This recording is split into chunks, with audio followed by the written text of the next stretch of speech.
Национальный проект «Безопасные качественные дороги», как и многие другие, важен для нашей республики. Самым большим достижением его реализации считаю модернизацию дорожной инфраструктуры региона. Это поспособствует изменению аварийных ситуаций на наших дорогах, отметил Махмуд Али Калиматов.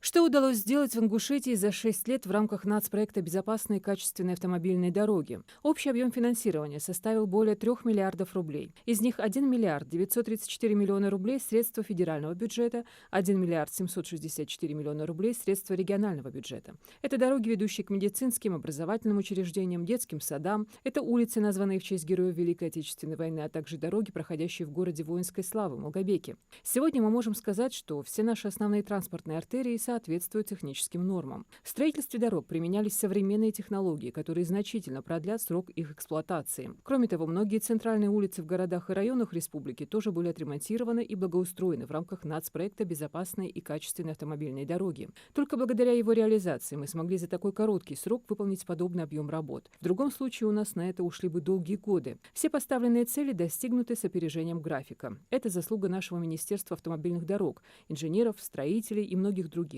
Благодаря их профессионализму и нелегкому труду дороги Ингушетии постоянно модернизируются. Президент предложил продлить нацпроект «Безопасные и качественные автомобильные дороги» до 2030 года. А это значит, что мы сможем продолжить работу по улучшению качества не только магистральных дорог, но и дорог, соединяющих улицы в населенных пунктах республики.